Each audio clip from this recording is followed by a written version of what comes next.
You're welcome back to a rather tragic story. It's been another day of horror. Six killed in a bloody road accident on the Techiman Kintampo Road in the Bunahafu region, the scene of an accident that killed more than 50 people around the same time last year. Well, today, several others are in hospital receiving treatment. We can now go there live and for some details and fresh information on this particular accident. Bunahafu regional correspondent Anas Sabit joins us live on the telephone. Hello, Anas. Hello, Gifty. Do we know how this happened? Well, from reports we're getting from some of the survivors who made it out of this accident, it did occur at around 4:50 a.m. This dawn. And according to one of them, all of a sudden they saw a truck loaded with tomatoes coming towards them at a full speed. And we were told that particular truck was moving from Kumasi to Burkina Faso, loaded with trucks. And along the way, it had one of its tires burst, and that led to the driver losing control of the truck. And this particular bus was also traveling all the way from Bogatanga heading towards Kumasi, loaded with full passengers. And there was this collision at Tanoboasi here near Techiman in the Bunahafu region. And instantly, 55 people lost their lives, and several others in critical condition have to be moved to the Holy Family Hospital by the MTTD.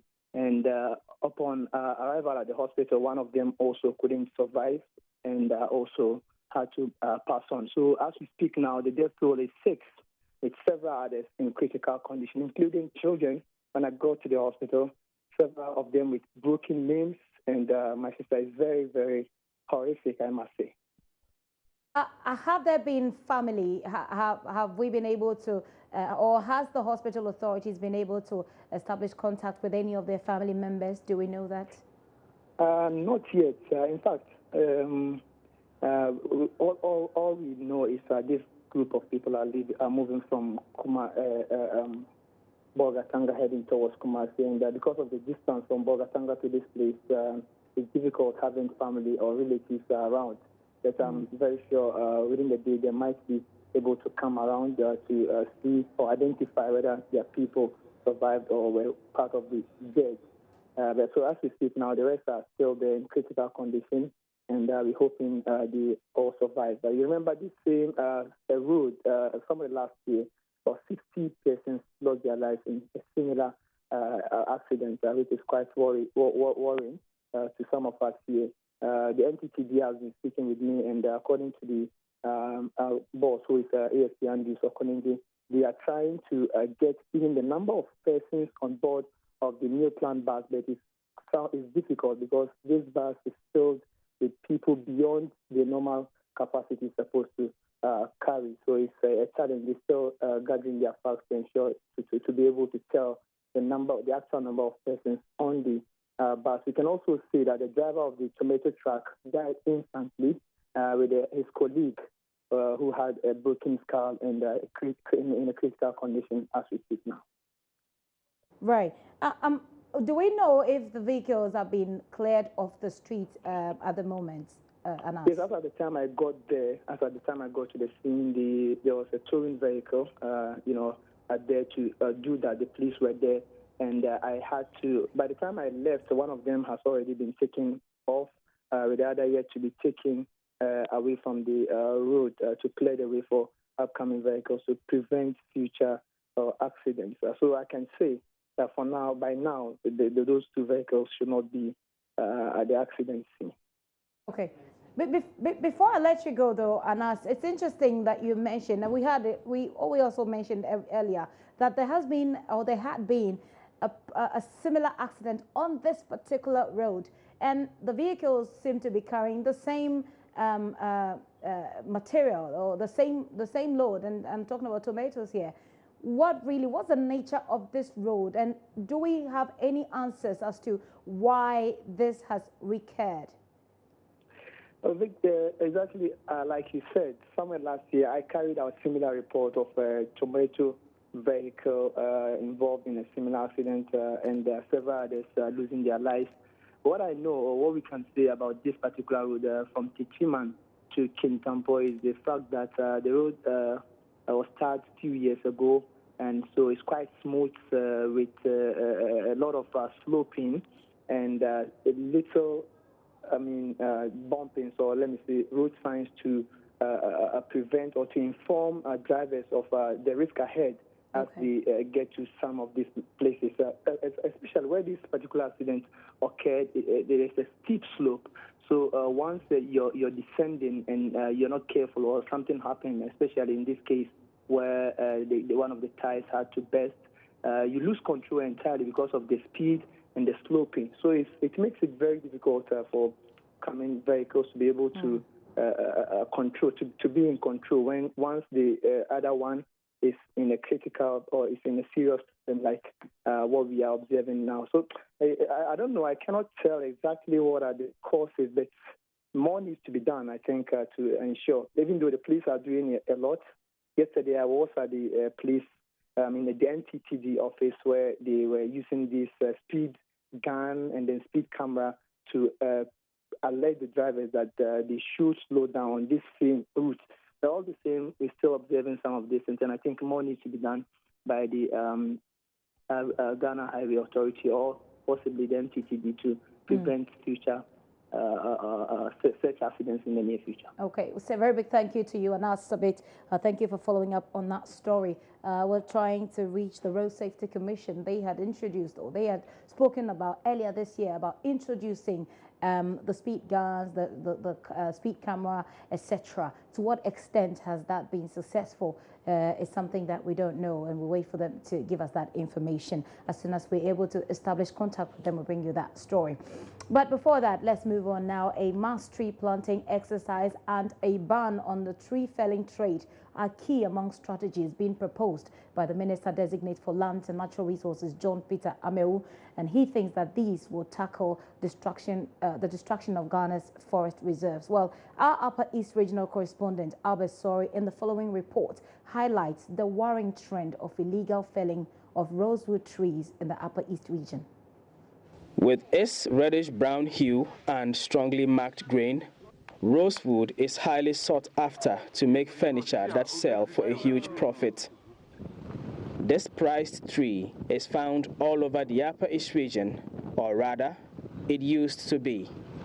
Almost each day, trucks loaded with rosewood casually cart away logs that were once a vital part of the local ecosystem. For a region in the savannah with shorter rainy seasons, rosewood trees have for decades served as vegetative cover and protected endangered wildlife.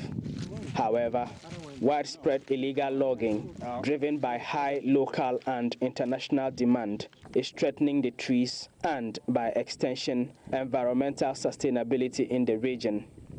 Last year, authorities in a number of municipal and district assemblies clamped down on rampant illegal lumbering. Former District Chief Executive for the Busa Sub-District, Elizabeth Jane Afuk, for example, led a task force that impounded truckloads of rosewood timbers within her area. This thing has been going on, the lumbering has been going on for some time now, and we have tried all our best. We arrest some of the trucks carrying the things, the logs, and we take them to the police station. We have sent some to court. They have charged them, they have paid the fine that they have given them, and the things have also been auctioned. But all the same, other people are still coming in. We are trying to flush out everybody, but still they are coming in and disturbing a lot. So this time around, we said, no, if we don't bring people, stronger people in, they will keep on doing. The assemblymen all have been out to help for us to flush all these people out, but still, we are not able to handle it. And so this time around, we decided that we should bring in the army into the forest. However, the task force operations were short-lived. The authorities went back to slumber, and the illegal loggers came back, cutting down the trees with ferocity. In the Kasna Nankana municipality, Bulsa North and South, and Boko West districts, cargo trucks frequently carry away hundreds of rosewood logs for sale in Accra. Natives of the Kayoro town in the Kasna-Nankana West district recently decided to act and protect their forest reserves. They are cutting down the trees, cutting down everything and clearing with their cars, with their cranes, and clearing everything. So I contacted the Forestry Commission. They said they didn't give them license to come and cut the trees, and that they are protecting all the reserves. So if they cut trees, it will be inside the community. They can't cut trees in the forest reserve. That's what the Navrongo forest manager told me. This truck driver was cited during the operation by the Kayoro natives. He said he had come all the way from Tema in the Greater Accra region and has been transporting rosewood logs to the capital for quite a long time. Okay. However, he could not tell who his employer was. Do you have a sample? Do you have a sample of it? I know the type of the paper. No, but do you have a sample of it? No. So how do you travel? So where, After you finish, before they give you the paper. Who will give you? The white. So the white will come here? No, definitely will come before this car moves? Seriously. Because without the white, the person cannot move. So when is it coming? I don't know. 5 persons were arrested during the operation by the Kayoro natives, but surely citizen vigilantes would not be enough to stop what is becoming a lucrative illegal business operated by what looks like a well-coordinated syndicate. So, what is the Ghana Forestry Commission doing about this? Joy News spoke to the Upper East Regional Manager of the Ghana Forestry Commission, James Wari, who first explained how the illegal felling of rosewood came about. Now, the issue of rosewood became very common in the northern sector of the country when it was found to be of value during the construction of the Boy Dam. So permit was given for people to remove those trees in order to prevent waste. And similarly, it was found along the Fufunsu-Tamango-Sola road during construction. We had to remove this wood so that we can export to get revenue into the country, which will also help our nation. James Wari added that inadequate staffing at the Forestry Commission makes it difficult to effectively monitor forest reserves in the hinterlands. For Joy News, Albert Sorry, reporting from Bolgatanga.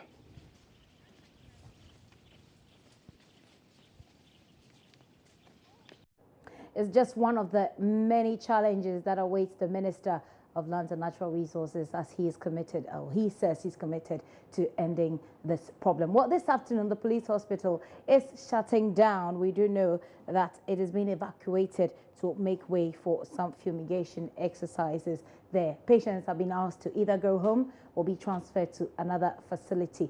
Also, no new admissions are taking place. We can first hear from Public Relations Officer for the hospital, Faustina Efia Nunyekbeku, who spoke earlier on Joy News.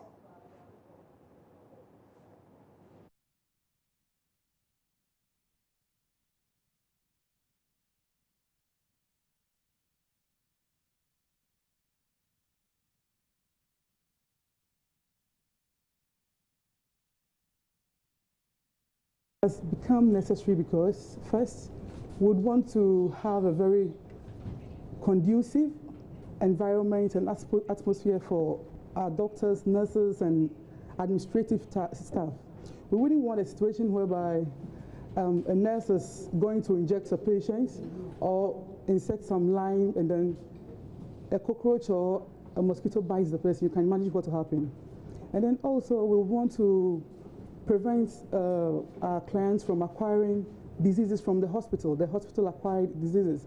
For instance, you come with a headache, a stomachache, and then after you've been treated, you go back with some kind of malaria. We want to prevent that one.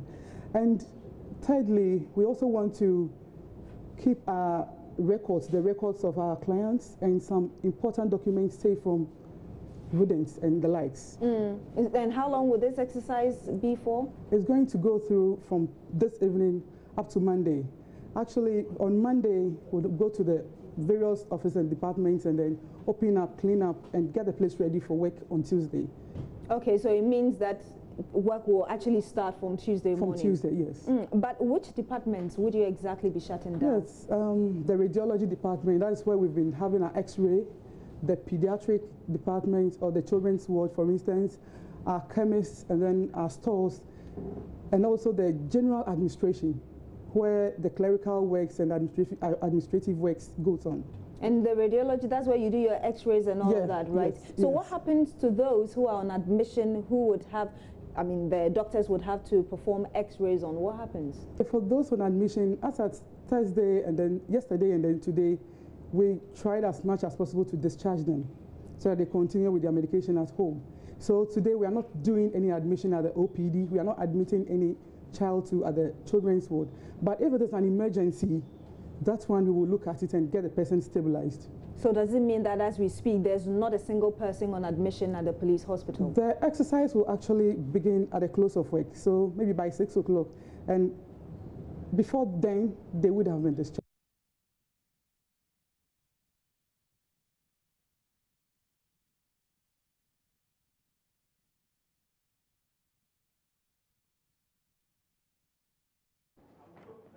Very soon we'll be crossing over to the police hospital where Maxwell Agbagba is standing by so we can have a feel of the real action and how it is being done. Hello Maxwell, can you hear me?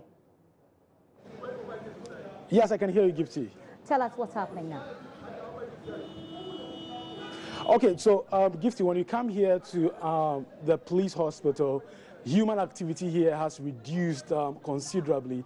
In fact, that's as a result of the information that we had that this hospital will be shut down for some fumigation exercise to take place. As it stands right now, we've seen some workers who have carried the fumigants that will be used. In fact, they're using Alpha Sep and some chemicals called Fast Track. So Alpha Sep and then Fast Track, these are the fumigants that they are using to fumigate this hospital at this point. That started some few minutes ago. So right now, if you go to the outpatient department, I mean, nothing really is happening at the outpatient department right now. We also understand that the radiology unit has also been closed down temporarily.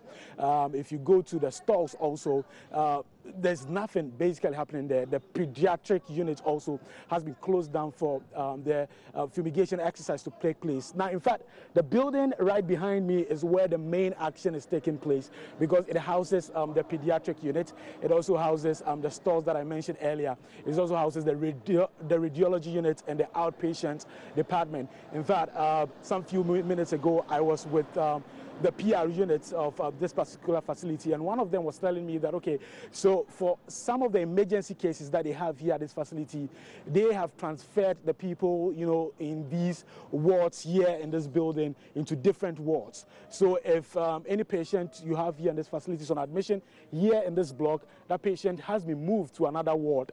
Now, because the intensive care unit, the ICU I'm talking about, is a very sensitive area, the person I spoke to at the PR department tells me that the fumigation exercise is not happening there at this point in time. But the next place where they'll be moving to will be the maternity unit. So in fact, this place has been shut down, and the facility will be opening. They'll be back with operations on Tuesday morning, and that's the information that we're gathering here at the police hospital, Gifty. You say that they've transferred them to the next ward. Does it mean that a section of the hospital is actually operating? Well, so for sections that are operating now, we know the maternity unit is operating now, the intensive care unit is also operating now. For those are the pediatric unit and then some other parts in this administrative block, we hear that they were discharged yesterday. Some of them were also discharged this morning. Okay. So as it stands right now, when you go to the pediatric unit, you will not see anybody there. So yes, for the maternity unit and the intensive care unit, yes, we know they're operating now. Okay. Did you see the evacuation of the patients, and how did they feel about it? Has it been explained to them the reason why they have to either go home or be transferred to another ward? And are they happy about it? Well, my sources at the PR unit tells me that they've done a lot of education on this particular exercise. So weeks before this fumigation exercise will start today, they started informing caretakers and guardians who brought their family members and relatives to the hospital. So in fact, when you go to the outpatient department now, I can see about just 2 people sitting there, and they've explained everything to them. They've explained everything to them why they need to be, away from the OPD unit while the exercise is being carried out, and why they don't have to get closer. So that has been explained to them. In fact, 2 people that I spoke to, they tell me that they think that it is, for their own good. That's why the hospital is carrying out this facility, this exercise.